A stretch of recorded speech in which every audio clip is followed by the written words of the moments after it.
Amahoro y'Imana kandi nanone uyu ni umunsi wa 233 muri uyu mwaka w'2023, mahirwe mashya, ikindi gihe cyo gutera intambwe nshya kuko Uwiteka ari we uyiduteje.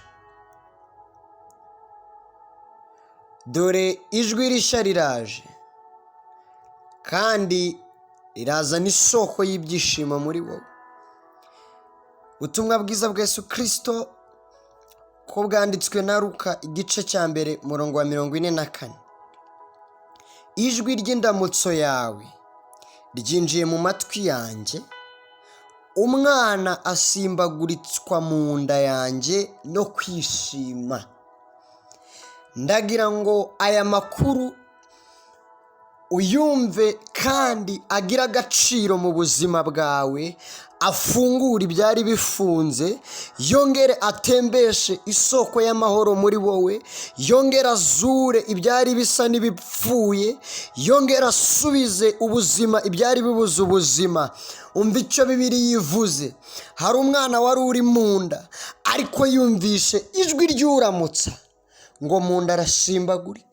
Mu nda habonekamo ibyishimo, habamo muvi idasanzwe kubw'ijwi ryumvishwe ngo hanyuma ibyishimo nabyo biraboneka. Umva nkubwiye, hari ikibazo kiri mu buzima bwawe, ariko uyu munsi dore Kristo aravuze. Ijwi rya guhumuriza rigiye gutuma wongera kugira ibyishimo nubwo wari uri mu madeni. Ijwi ry'indamutso ya Kristo rigiye gutuma wongera kugira ibyishimo nubwo wari uri mu bibazo, nubwo wari watawe, nubwo wari wanzwe, nubwo wari uri mu marira, nubwo wari uri mu gahinda, nubwo wari uri mu maganya, nubwo wari ukomerewe ufite byinshi utasobanura, wari ufite inkuru ishaririye, ariko arakuvugishije.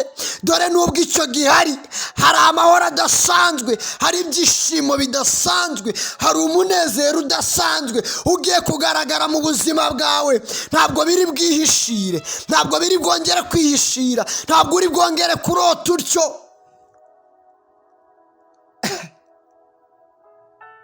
Yesu Kristo yaje, indamutso ye igwije ibyishimo n'umunezero muri wowe.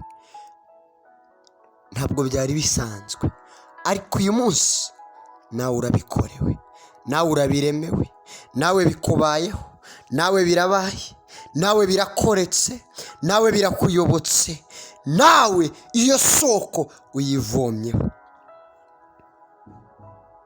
Turagushimye Mwami Mana, tugushimiye ineza yawe n'urukundo rwawe muri iki gitondo cy'umugisha. Amamara kandi Mwana udukoreho byuzuye mu izina rya Yesu Kristo, amen.